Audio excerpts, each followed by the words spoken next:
Hi everybody, welcome to the first episode of Insider Track here with Football Insider. I'm Lewis, your new host of the show, and I'm joined by Football Insider editor Wayne Veysey and former England, Tottenham, Leeds and Blackburn goalkeeper Paul Robinson. Guys, how are you both doing?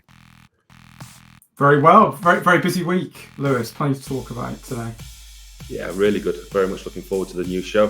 Hopefully give a different angle and opinion and actually get stuck into some real hardcore football topics. It's good to be on. Thank you for having me. Absolutely. Pleasure for you both. Really pleased we're all here today. So we're actually going to start with Manchester United. Now, there's been loads of drama going on at Old Trafford recently, and it looks like Sir Jim Ratcliffe and EOS, potentially when they join the club over the next few weeks, might be planning to sack Erik Ten Hag when he takes over his first stage in his takeover. Now, Insider has actually heard that De Zerbi might be replacing Erik Ten Hag. Wayne, what are your thoughts on this generally? Of course, United sit 8th in the table, 15 points, 8 points off top four. They really have been quite dismal this season. Can you see Ten Hag actually having a future at the club? Long term, it's very difficult. Short term, yes. Man United obviously put out a statement yesterday to say they're not exploring alternative managerial candidates at the moment, and that in his job is effectively safe. That was in response to reports, I think, particularly from one media outlet. They were looking at other candidates. There's quite a few different elements to this. Obviously, there's the takeover going on in the background. There's the role of Ineos and Sir Jim Ratcliffe taking over the football operations. So Man United in a position basically where they can't sack Ten Hag at the moment because the Glazers might not be in control of the football side for that much longer. So they're not going to bring in another manager who then Sir Jim Ratcliffe might not want in a few weeks' time. So they're kind of stopped in a rock and hard place on that. I mean, what I've been told from my sources that Sir Jim Ratcliffe and Ineos want to sack Ten Hag when the first stage of takeover goes through, and the manager they're looking at to replace him is Roberto De Zerbi of Brighton. They think he's the most sort of eligible young coach in Europe. He's done an amazing job at Brighton over the last 12 months, and they think he can provide the kind of football that has been completely absent, particularly this season, but also probably in the first season under Ten Hag as well. So Man United are correct in obviously saying that his Ten Hag's job is safe at the moment and he isn't going to be sacked, but watch this space. That might change soon. Yeah, so Paul, what do you make of that, the difference between De Zerbi and Ten Hag's philosophy? How do you think if De Zerbi was to step into the club now, how would he revolutionise the football? Because obviously the fans have been moaning about stuff going on off the pitch and on the pitch. You know, the football on the pitch has been quite disappointing really this season and actually haven't really picked up many good results across the last few months. So what do you think De Zerbi might bring to a club like United? You know, the last time a Brighton manager was nabbed, actually, that didn't go so well with Chelsea with Graham Potter. How do you think that might change potentially if De Zerbi was to come in? Listen, it's the Manchester United situation. The truth is they've been poor on the pitch. And I think the book has to stop with the manager football-wise. He spent over £400 million on his own players. A lot of players are getting criticism. You look at Anthony, for example. It's not his fault the club paid what they did for him. That's what the clubs were able to negotiate. He's not a £95 million player. He's not playing like one because he isn't one. The quality is a miss. There's a lot of players that aren't playing to a level that you would expect them to on the pitch. And the book does stop with the manager. He's got that squad at his disposal. But a manager, if we're talking about a potential replacement for Ten Hag, then you're looking at the squad and the Ten Hag's players. He's been allowed to spend that amount of money on his own players. He's made big decisions in key areas. He made the Ronaldo decision initially. He's made the Maguire decision, taking the captaincy off him. There's now talk about Bruno Fernandes. Is he the right captain? Is he the leading by example on the pitch? He's made big decisions with De Gea, with Onana. And whoever picks this Manchester United baton up is picking up what Ten Hag's leaving, because he has been allowed to have such a big impact on the football club and on the playing side of it, which is why there's a lot of people, ex-players and people in the media now saying, give him time. He is the right man. It's his people. He is the right man to turn it round. But actually, you look at what's going on outside the club, off the field. Footballers love an excuse. Manchester United are not short of money. They're not being stripped of assets. They're not losing players. Players are not being paid. So the stuff that's going off the field, yes, it's a distraction. Yes, there's constant talk of Manchester United. There always will be, because they're one of, if not the biggest football club in the world at times. The disrepair that the stadium's in, etc., etc. all this just adds to it. I mean, I saw reports in the press yesterday about the ill-fitting kit. I mean, if that happens at any other club, it's just not reported on. But because it's Manchester United, because it's where they're at, it's another stick to poke them with, if you like. This story's going to run and run. We've not heard the end of this. It's not a quick solution. If Sir Jim Ratcliffe comes in and, as we believe, is going to take control of the football side of things, and he wants to sack the manager, that then has to take its time. That will take its toll. He looks at the football side of things. At the end of the day, at a football club, if results are right, everything else seems to fall into place pretty quickly and follows suit. They have to get it right on the pitch, and at the moment, and you're looking where they are at the moment, they're sat 8th in the Premier League. Their recent run of games is awful. I looked at their run of games this morning. The next 7 games, 6 of which are away. I mean, normally you talk about Manchester United, they're playing Fulham, Copenhagen, Luton, Everton, Galatasaray, Newcastle, all away from home. Normally you think Manchester United, they take care of it, but all of a sudden, if the manager can't physically get sacked, like Wayne says now, it's a very difficult situation for him to go. The coming fixtures and the coming run of results may really force their hand. It might do. Yeah, if things can get worse. Sorry, go on. You say, Wayne. Then you could look at a situation of an interim, or it could get very, very messy. If you get a couple of defeats, lose to Fulham tomorrow lunchtime. I mean, the reaction from the fans midweek was, they were absolutely appalled. They were appalled after the Man City game. There's a lot of pressure. It's intensifying, and it's getting very, very difficult. And as Paul says, the players are looking for get-outs. That they're looking for easy excuses, kits, and all that kind of stuff. That's just embarrassing, isn't it? I mean, Man United, they're 650 million revenue per year. That stuff should not be an issue at all. It's all on the manager. But as Paul said, he was the one allowed to bring those players in. He was given huge amounts of power in the summer. They're all players known to him. There are a lot of players from the Dutch league, a lot of players who he's played with through his contacts, and there's some sort of very dubious sort of background to the kind of how the transfers did happen. Players having to sign up with the same agency that Ten Hag's with. That's not a good look. I think Højlund had to, Amrabat had to, before they could join Man United. I mean, he was given huge amounts of power, and then to sack him months later, I mean, that would be, incredibly embarrassing yet again for the club. And I mean, one of the things actually I was told a few weeks ago when United, I think they'd lost to Brighton and been absolutely played off the park by De Zerbi's team, was, from a well-placed Man United source, we can't keep sacking managers. They did it with Van Gaal, they've done it with Mourinho, they've done it with Solskjaer. They appoint someone, Moyes, appoint someone, then sack him a year, 2 years later. And, their kind of feeling is they can't keep doing it. Yeah, well, the pressure certainly mounts on Ten Hag as the weeks are going to continue. If we look at a different club, now move down to North London, we're going to talk about Tottenham. And there's been quite a lot of news actually at Spurs going on off the pitch recently. So as revealed by Football Insider on Monday, Aston Villa's head of recruitment, Rob Mackenzie's looking like he's going to join Tottenham as their new chief scout. Wayne, obviously there's been lots of talk about a behind the scenes overhaul at Tottenham over the last few weeks and months. What do you think this means in terms of recruitment, bringing in someone like Mackenzie? Yeah, I mean, there's been some changes obviously at Tottenham last few months. Paratici had to leave in April, I believe, because of his FIFA worldwide ban. He's still working for Tottenham on a consultancy basis, and quite interestingly, is still being spotted at matches. He's still there, but he's no longer in a former role. And Greta Steinson left as performance director in the summer. So there's been recruitment changes. They brought in Johan Lang from Villa to be their technical director, I believe, effectively in charge of the whole transfers across the senior and the academy side. And Football Insider broke the story on Monday that Rob Mackenzie is joining from Villa, and you don't have to look sort of too far to see the link there, do you? Obviously, they both worked at Villa together for 3 years. Monchi was brought in by Villa in the summer. Emery's kind of ally, fellow Spaniard, and Lang was very much shunted to one side. I was told that he was, sent to a kind of office in Copenhagen to work at since the summer and wasn't involved in the first team transfers at Villa at all.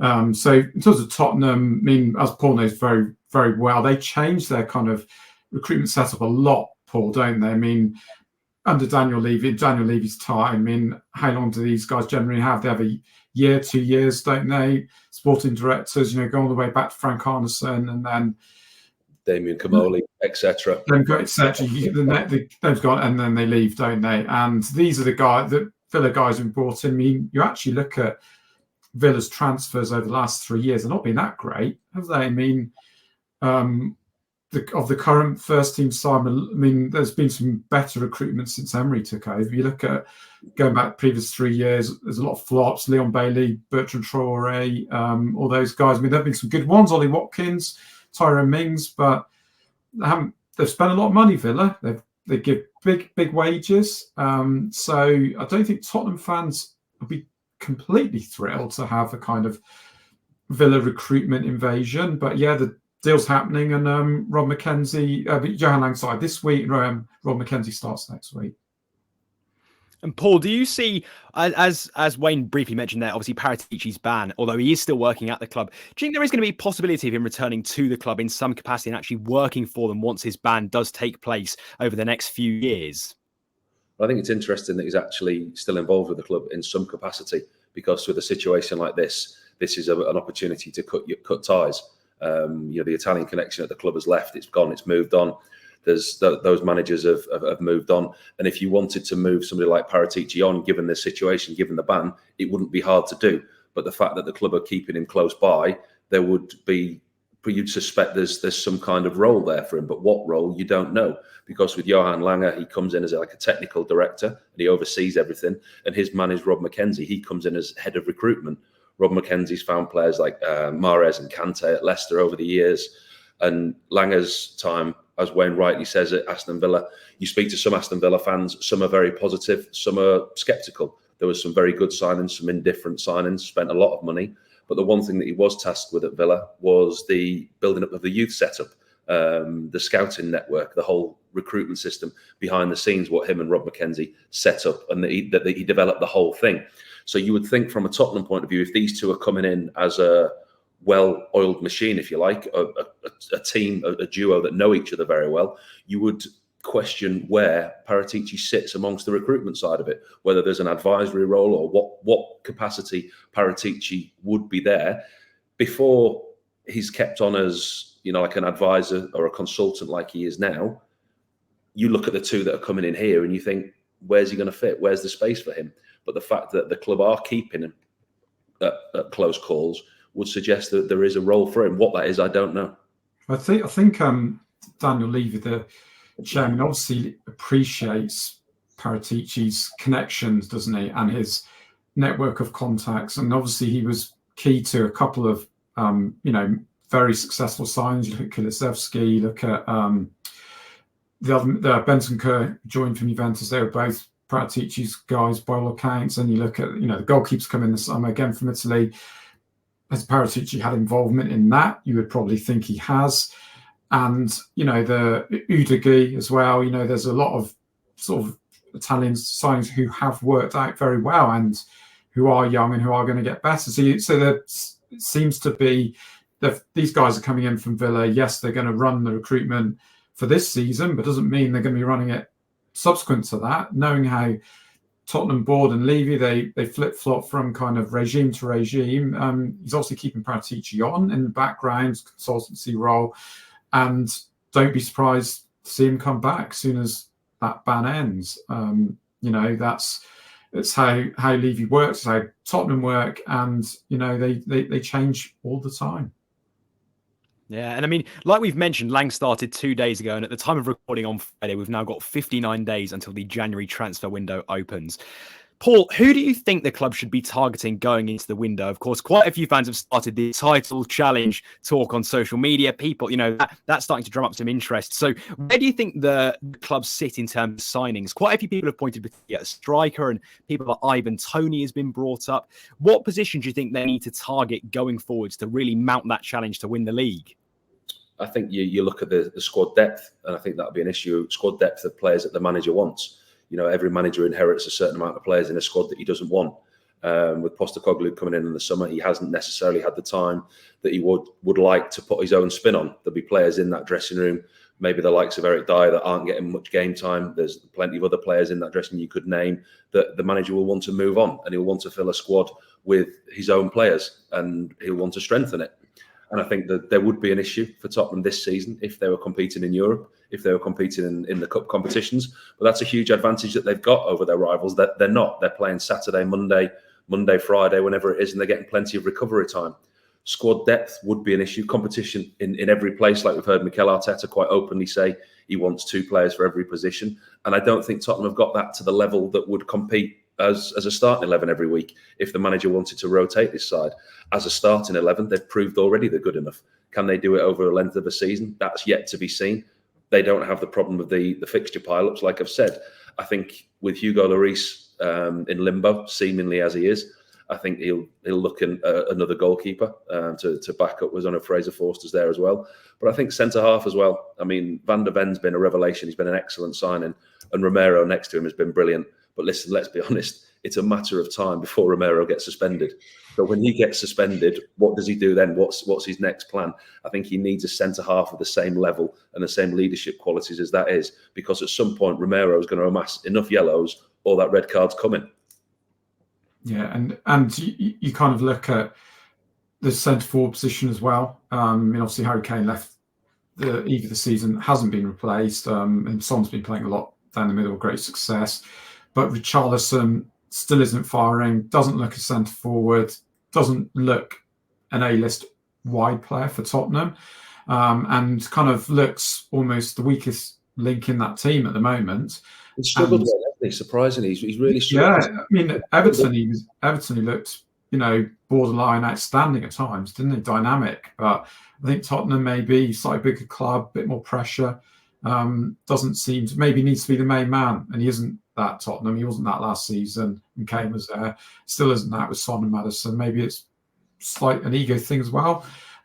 Brazil, he does well for Brazil, but at Tottenham, it's not working. So you could see Tottenham, if they got the right offer for him, getting rid of him and bringing in someone else. And the Ivan Toney whispers are quite interesting, not only with Tottenham, but also, you've got Chelsea and even potentially Arsenal as well. He's got a ban that ends, I think, in January, and a lot of clubs are looking at him. Brighton, he's sort of the word from Brighton is they want 100 million for him, and they very might well get quite close to that, especially if there is an auction for him, obviously, which is what Brighton want. And there's no way in the world Brighton are going to reject 80 plus million for Ivan Toney. I mean, there is no way they will accept, because they are a selling club, and that's kind of riches that they would not have foreseen in a million years, just even probably 3 years ago. So you could definitely see kind of a lot of interest from Tottenham, particularly if they think, oh, hang on, we could actually, believe it or not, properly run Man City, Liverpool and Arsenal close. Because you look at, it's almost a 4-horse race already, isn't it? Yeah, it certainly has been really interesting. Will be interesting to see going into the window where they do pick anybody up, and actually if they can keep that momentum going, like both of you have said. If we move from London to the northwest and talk about Liverpool, one of the big names actually, of course, in the summer that was spoken about loads was Egypt international Mohamed Salah, one of the fan favourites at the club. Now, it looked like in the window, Liverpool rejected a huge offer from Al Ittihad for £150 million for Mo Salah. And then actually in the final days of the window, as reported by Football Insider, it looked like they rejected a bid of £225 million. Whether that went through or not remains to be seen. But even still, I mean, a remarkable amount of money. Wayne, do you think there's any chance Salah leaves in January? Of course, he's got AFCON coming up with Egypt. Will he leave, do you think, in January? Or actually, is there more potential that he goes in the summer? I think in January there's 2 chances, and that's 0 and none. Liverpool are adamant he won't go in January. The interest from Saudi is obviously huge. It's not going away, and Salah's head has been turned. That is fact. I mean, whatever sort of spin Liverpool might want to put on it, or Salah's camp might want to put on it, he is very interested in going to Saudi League, getting an extraordinary salary and being the marquee player in that league. He turns 32, I think, next summer. I mean, what's really interesting with Salah is there's been no sign of his sort of powers waning at all this season. In fact, he's looked as good as he's looked probably since his first season at the club, which was probably his best season at the club. But he's the senior player in that front line. Starts every single important match, every single Premier League match, plays every minute of every Premier League match, and that shows you how Jurgen Klopp considers him. And he's not only still scoring as his same rate as he's always scored, but he's become an assist king as well. Liverpool don't want to sell him in January, but I think they're going to have one hell of a fight next summer. If they don't want him to go, they're going to have one hell of a fight to keep him. My money at the moment would be on him leaving Liverpool next summer for a record Premier League offer. I think if Liverpool are offered 150 million plus next summer for a guy he's turned 32 in June, they're not rejecting that. Yeah, well, the Saudi Pro League director came out, Mikel Emiliano. He said that Salah is one of his personal favourite players across the world. It's clear the league do want him. Do you think there'd be potentially even that they might increase that fee and it would just keep going up and up until Liverpool would literally have to say yes, given the amount of money? Listen, for me, it's a done transfer.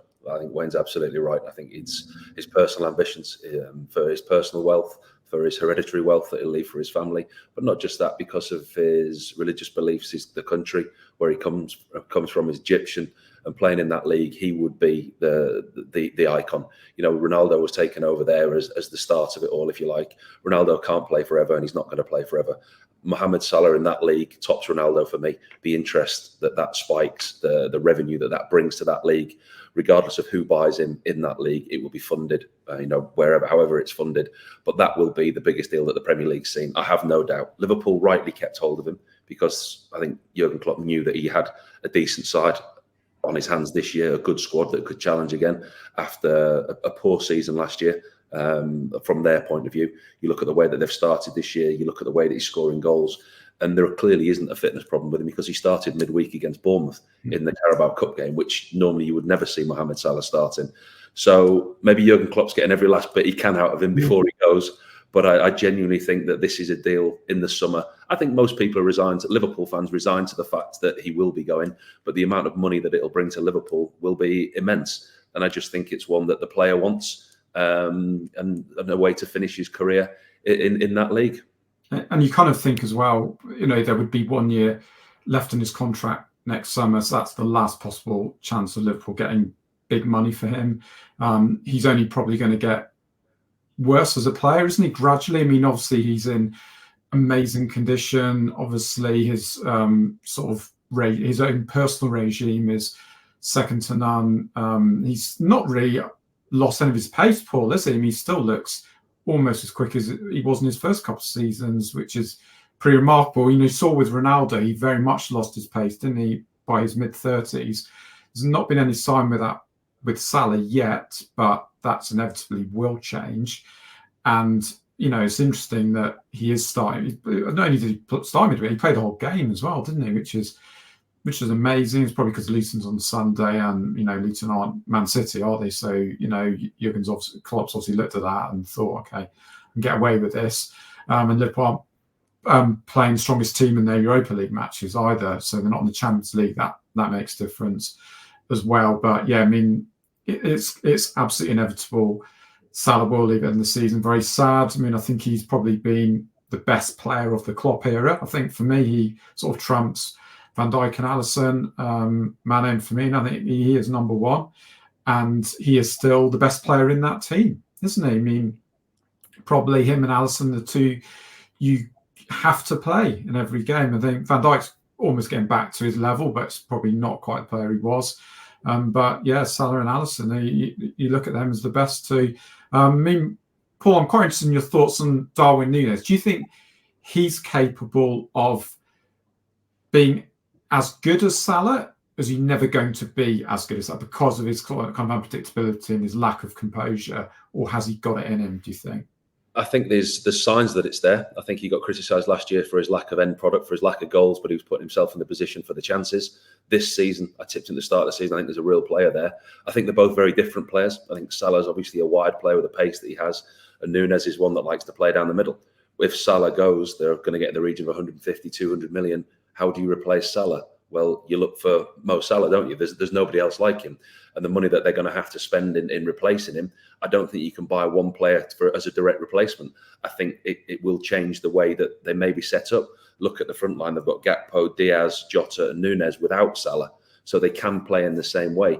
But none of those players have the same impact as Salah. You look at his goals. You look at his assists. Not just this season, last season, it's every season he plays. He guarantees you X amount of goals. He guarantees you X amount of assists. None of that other front line do. They come close and they're quality players. But the point that it is no matter how much money you get for him, you cannot replace him unless you find another one. Nunes, I think, is capable of scoring the goals, but are very different players. Well, Paul, you answered my question perfectly because we can move from the northwest to the northeast. Talking about Newcastle now, and obviously Sandro Tonali was banned over the last week from football for 10 months due to breaching rules in Italy, betting rules, that is. Now, Wayne, wanted to ask you, obviously Tonali's set to be paid during this time £5.6 million, although he will be able to play in friendly matches and train with Newcastle. But what do you think actually went wrong for Newcastle across the space of the summer in terms of signing him and then actually realising that this all was about to unfold as the weeks and months progressed? I think an awful lot has gone wrong from Newcastle's point of view. I think there are a lot of questions are being asked from the Newcastle hierarchy as to how they ended up signing a midfielder from Italy for over £65 million, and a few months later he can't play for 10 months. And I mean, from what I heard this week, he's on a salary of £140,000 a week. You know, add that onto the cost of the transfer. So, you know, over 5 years, that's 13 million a year for the transfer, plus the wages, 18 million a year cost to the club. And they haven't got an asset available to them for over a year. I mean, training with the players is no good. You know, he needs to be on the pitch. Not. And the Newcastle hierarchy aren't very happy about it. And I'm told there's going to be an internal investigation into this transfer. And, you know, the fingers have been pointed at Dan Ashworth, sporting director, and Nixon, their head of recruitment, you know, as to the background checks on this transfer. How did they not find out about his betting problem, his betting history? Because the agent would have known, the player would have known, almost presumably Milan would have known, the Milan hierarchy would have known. And these kind of things don't generally tend to be completely silent, do they? And, you know, there are major issues over the background checks, over, you know, the deep dive. You know, we hear a lot from sort of transfer sources and from agents, how much sort of, and from clubs themselves, how much work they put into transfers. Well, clearly they didn't put enough work into this transfer. Paul, it was reported that actually Eddie Howe's side are keen on bringing in and placing Tonali with potentially Man City's defensive midfielder Calvin Phillips in January, who hasn't really featured very much this season for Pep Guardiola's side. Do you think Tonali is essential for success for Eddie Howe this season? I think, yeah, that's why they paid the money they did for him. But like Wayne quite rightly says, the due diligence somewhere was overlooked. I mean, the thing for me, the fact that they paid 60 million for Tonali from a club in AC Milan that don't historically sell players. So you're picking up Tonali for 65 million, and he's leaving as the club's most expensive ever sale. So the fact that they've been allowed to do that surely should have raised red flags straight away. Also, it was actually reported by Football Insider that Eddie Howe's side are keen on bringing in Manchester City's defence midfielder Calvin Phillips in January, potentially on loan. Now, Phillips, of course, hasn't played very much this season for Pep Guardiola's side. Do you think replacing Tonali is essential for success this season for Eddie Howe? I think it is, yeah. I think you look at his squad and you look at squad depth, what they've got.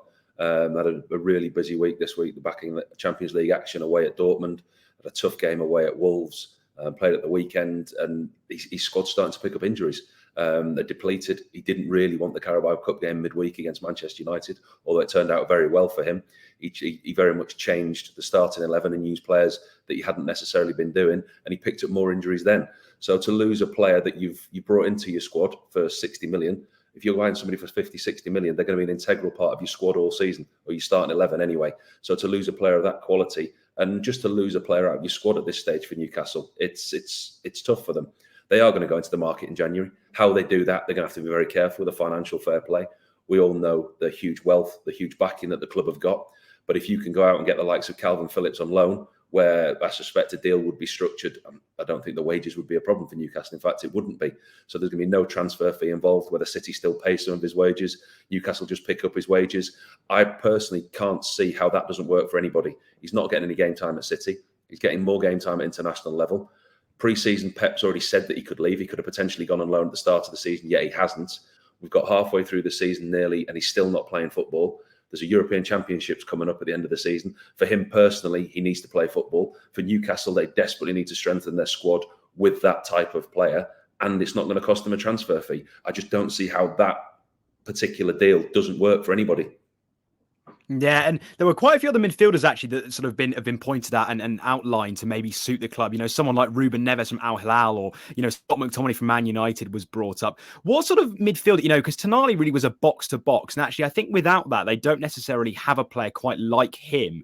Who would you say would be the number one choice if you had to pick out a Ruben Neves, Scott McTominay, and Calvin Phillips? Who would you personally go for? Yeah, I don't think Guimaraes has had the impact that he had last season just yet. And I think with Tonali next to him, I think he's a better player. And I think he needs a good player next to him. And he needs a set of legs, a box-to-box player, like the likes of Tonali. Neves, it was rumoured that he's gone to Saudi with the potential of a loan back to Newcastle because of the club's ownership and where the two clubs sit together that he plays for. That potentially is an option in the same way as the Calvin Phillips situation is. I don't know how they're going to do a deal for Scott McTominay with the way that things are at Manchester United.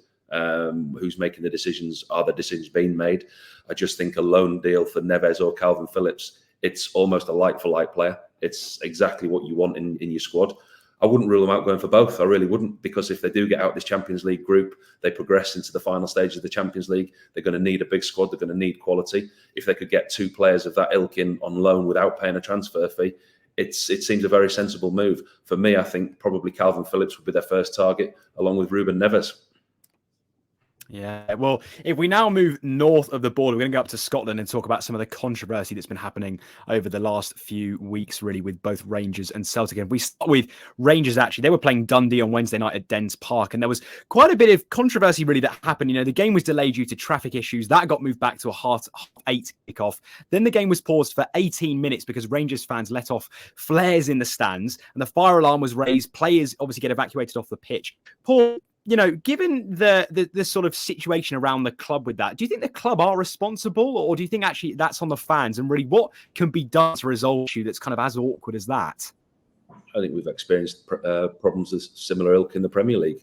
And if fans are going to bring pyrotechnics to games, it's difficult to lay the blame at the foot of the football club, especially if you're away from home. There's an element of crowd security, crowd safety. The airport security that you see at some grounds is not necessarily as rigorous at others. Yes, the club will say and do the right things and try and be seen to be doing the right things. But at the end of the day, the fans have to take the responsibility to themselves. If they're not allowed to bring them in, you're not supposed to bring them in. But, we live in a culture where not everyone follows the rules, unfortunately. Yeah, and obviously, luckily, there were no injuries caused by the flares. Wayne, what do you think the outcome of this is going to be? How do you, police no pyrotechnics at the ground? Do you think there's longer searches involved? How do they actually ensure that this doesn't happen in the future at football matches in Scotland?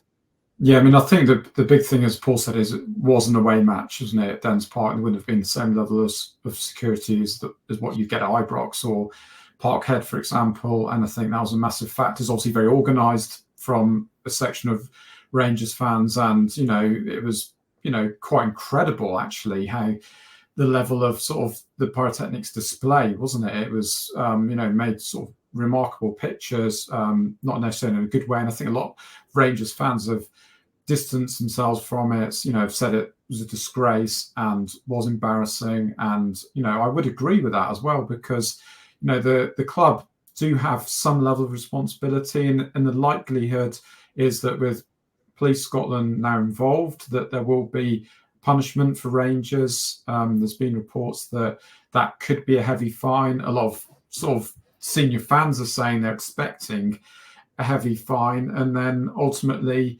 the club are affected very negatively, and also there's the kind of perception of the club and all the associated things. So I don't think this is certainly, it's not a positive thing for Rangers. There was huge delays also for the players. I mean, if you're playing in a match like that and then you've got to go off the pitch for, was it nearly 20 minutes, wasn't it? And that would definitely affect your own preparation, your own sort of recovery. I mean, Paul, from a player's point of view, if you're off the pitch when you've just started, I mean, your muscles then get cold, don't they? So then you've almost got to do second warm-up. So it actually affects the integrity of the match itself, doesn't it?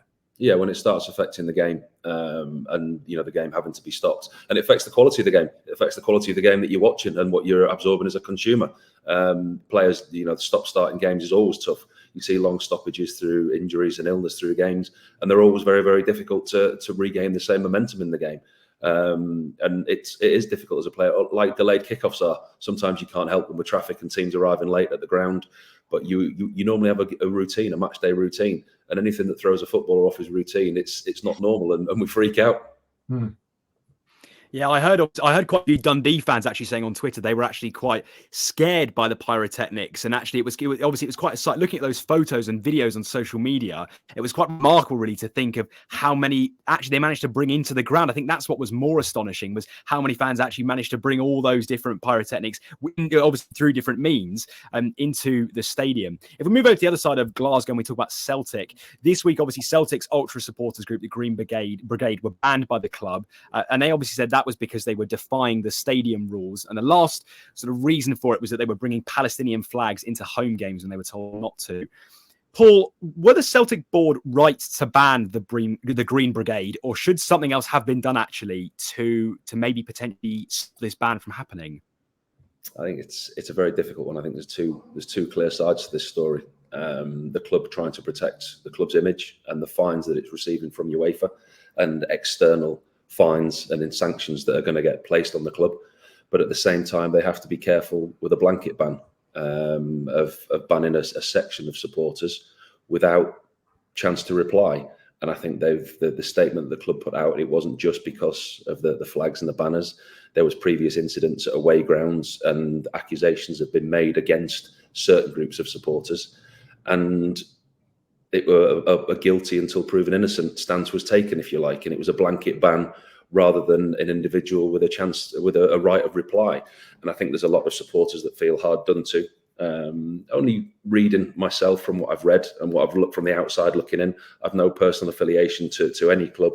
But what they say, this group of supporters had the flags, and there was other supporters in the stadium that weren't necessarily sat in the same section that were showing the same support but didn't face the same sanctions.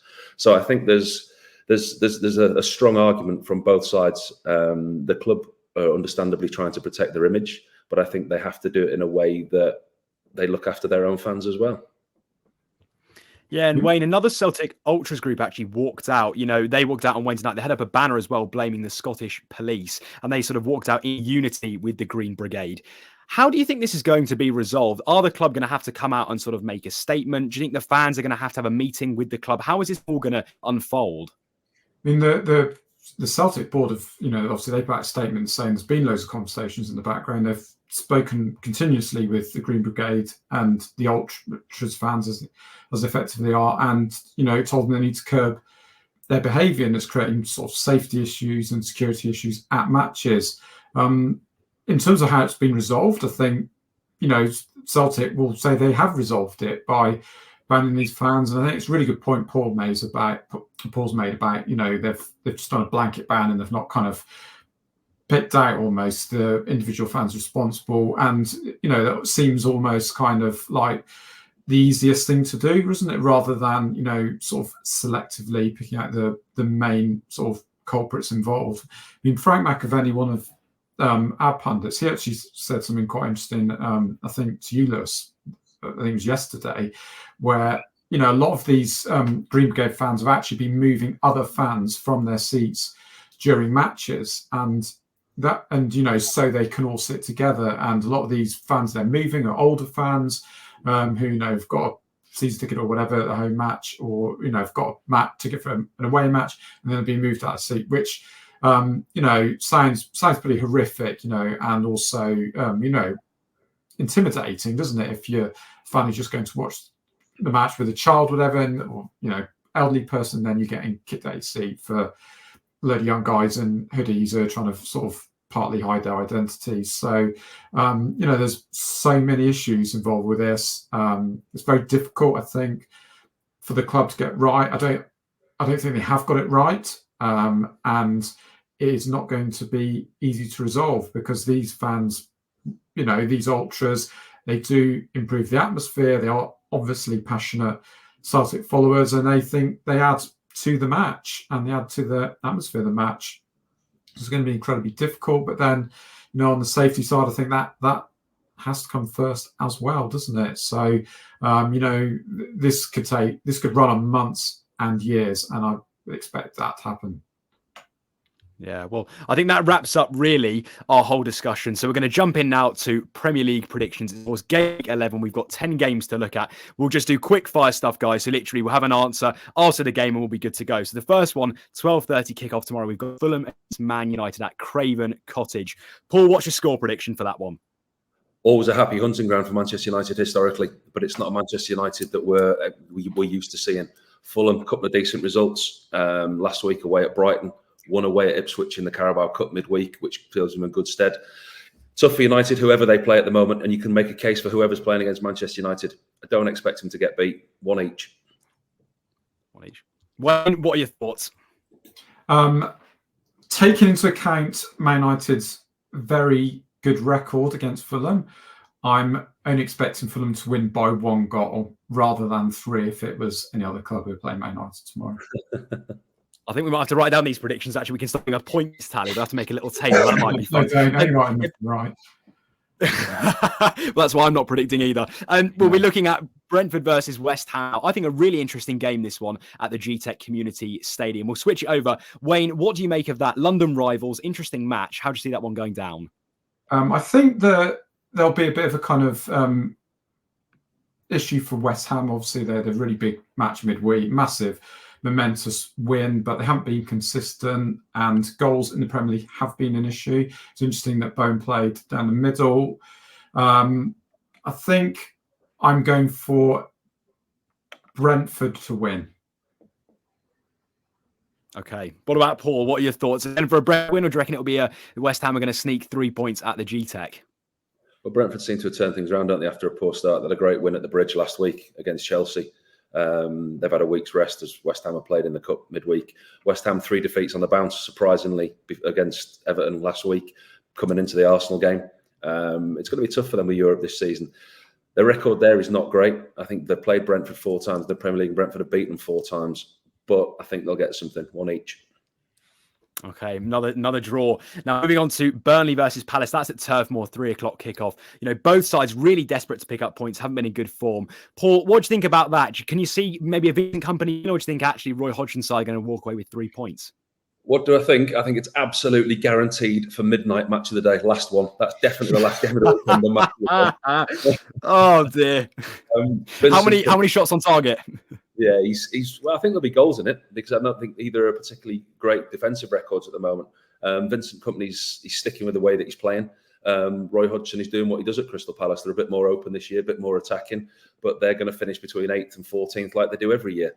And it's another game for Burnley that they're at home, that they have to pick up points if they want to stay in this league. I don't think they will. I think Palace will be too good. 2-1 Palace. 2-1. Wayne, same thoughts? Yeah, I'm going for Palace win as well. I don't think Burnley can stop any team scoring at the moment. I think they're too open. They're too easy to play against. Palace 3-1. Okay, wow. Moving over to Merseyside, actually looking at Everton versus Brighton. Really good game in store, actually, this. Looks like the Toffees may have turned a corner. Obviously, the Seagulls have gone 4 games without a win. Wayne, what do you think? Can you see maybe Sean Dyche picking up another 3 points, or potentially, actually, is De Zerbi going to get a win on the road here? I'm going for Brighton. Everton have improved, and they've eked out a few decent results in the last few games. But I think Brighton have a style of play and an adventure that Everton won't be able to cope with. And I think Brighton will get back to winning ways very quickly. I think they're brilliant to watch, and I'm going for Brighton 2-0. Okay, Paul, what do you think? Unpredictable this year for me, Brighton. I agree with everything Wayne says. The way they play, and they're fantastic to watch.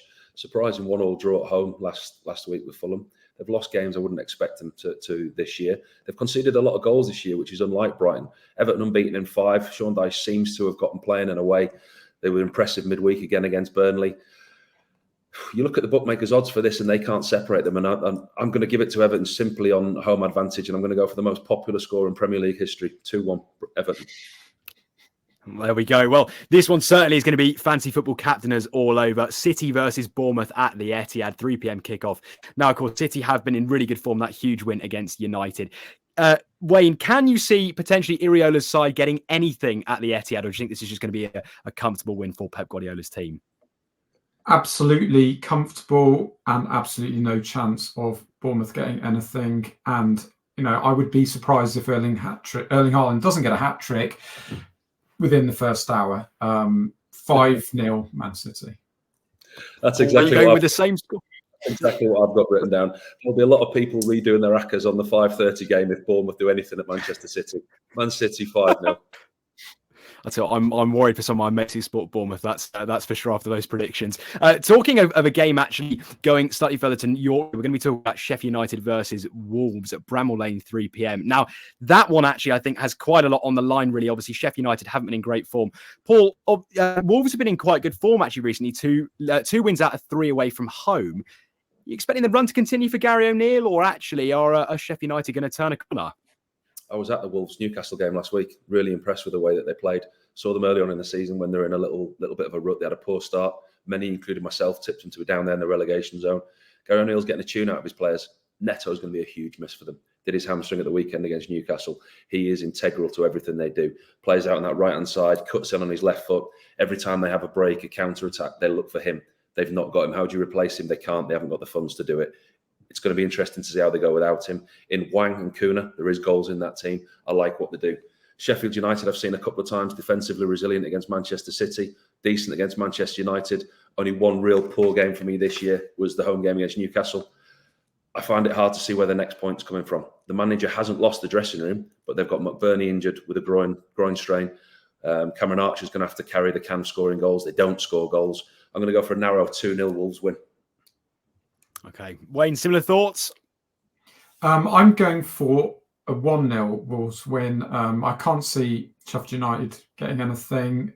It's interesting in terms of the manager position. The Chris Wilder whispers aren't going away. Heckingbottom is probably likely to, along with Iriola, to be the first Premiership manager casualty of the season. Wolves. I've been really impressed actually by Wolves this season. I thought they were going to struggle. They're playing decent football. Against Newcastle the other day, they're actually really good. Neto is huge though, and we spoke earlier about potential salary replacements. I mean, Neto has actually looked like he might be able to reach somewhere near that level, isn't he, this season? I mean, along with probably Maddison, Salah, maybe Haaland's being one of the best players in the Premier League, electrifying at times. Not got the goals yet, but he's very hard for defenders to play against. So I think he'll be very, very difficult to replace, but Wolves have improved a lot this season, so I'm going for 1-0. Okay. I think a game that needs no introduction here, Newcastle versus Arsenal at St James's Park, 5:30. The Saturday evening kickoff looks like an absolute thriller. Paul, what do you see with that going down? Goals. I think there's goals from both sides. I think this is a real benchmark game for both teams. Both teams are going to look at this game and say they can't lose this game. For Newcastle, if they want to be serious top 4 contenders again, they've got to be beating the likes of Arsenal at home or taking points. Arsenal, if they want to be seen as serious title contenders, which I think they are, I think they're a striker short. They're a 25 goal a season man short, but they're serious title contenders where they are. They've not got that softness about them this year. They're a stronger side. They pick up results. Seen them play this year when they've not played well and they've still got results. Played in midweek, tough game against West Ham. Yes, they're in the Champions League. They've got a lot of games, a lot of fixtures. Newcastle, depleted squad, big game away at Dortmund. I think it'll be an open game. I think it'll be a really, really good game to finish Saturday off. I think there'll be goals. I think both teams will score. I'm going to go for a 2-2. Big result that. Wayne, what are your thoughts? I'm going for an Arsenal win, actually. I think even though Newcastle changed their side midweek, they did bring the changes, I think. But I think Arsenal have got stronger squad. I think they've got a better team. I think they've got always got loads of goal options. And I think they've been better this season than Newcastle have. I think Arsenal are good enough to kind of cut any team open, create chances. So I'm going 3-1 to Arsenal. Okay. And Wayne, what about West Midlands versus East Midlands? We've got Forest versus Aston Villa at the City Ground on Sunday at 2 p.m. How do you see that one going? Well, I haven't seen how Forest played against Liverpool last Saturday. I was really sort of unimpressed by that and by them. I thought by their approach against Liverpool was extremely defensive. I think Villa will have too much for them. Villa looking strong. They've got a very, very reliable system. They've got players who can kind of fit into that system. They're looking very good in midfield. And, they've got enough goals. Watkins is looking like the striker I thought he was going to be a couple of years ago. He's going into that kind of top level bracket almost.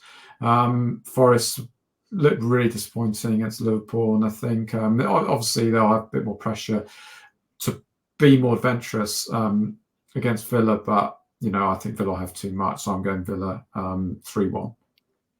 Okay, Paul, do you see it going the same way? I do, but I think it'd be tighter. I like Wayne was disappointed with Forest last week. I thought they were very defensive-minded. They played without Awoniyi, but I think he'll come back into the side as a 9.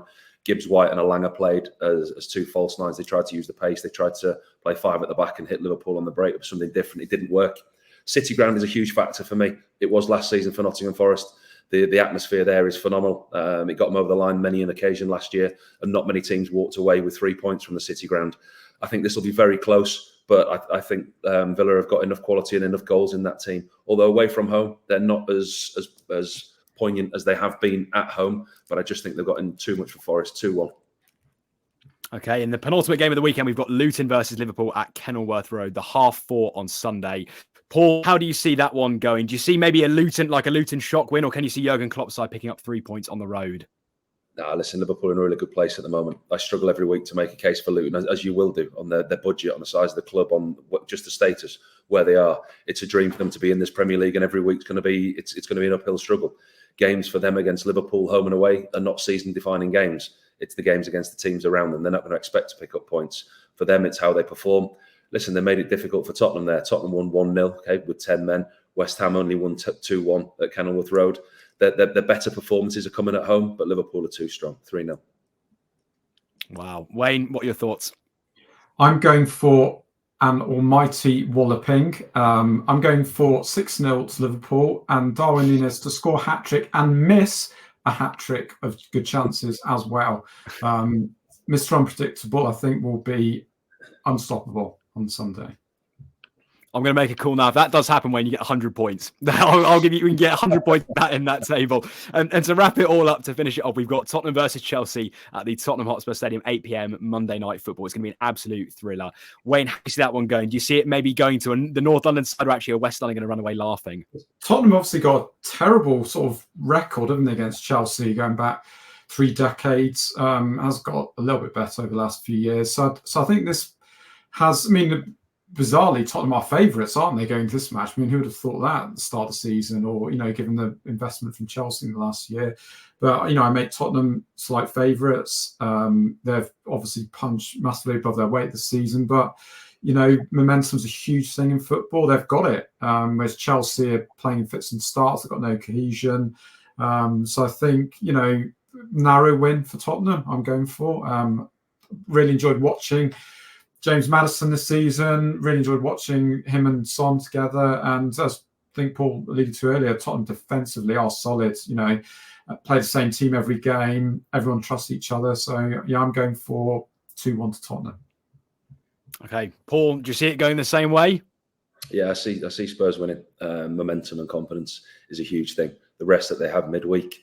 And they're playing against the Chelsea side where you don't know what's coming. 1 minute you think they've turned the corner, and then the next, they're going to lose 2-0 at home to Brentford. They're so unpredictable. They had a good win in the Carabao Cup midweek against Blackburn, a game you would expect them to win. I think that they're so far from where they want to be, Chelsea. They've spent $1 billion, as we all know, and many people poke fun and laugh from the outside. I think in 18 months' time, that team will be challenging. I think you look at the quality in there, you look at the players, you look at the age of the players in there. I think they've got the right manager in there, I really do, who will get an excellent reception when he comes back to the Tottenham Hotspur Stadium because of the history and what he did at the football club. Are they the finished article now, Chelsea? No, they're not. They're miles from it. But I have trust in the process there because I believe they've got the players at the right age, with the right manager, that when we say transition, when we say work in progress, they're the epitome of that. But thankfully, not yet. Monday night, comfortable win, 3-1. Well, there we go.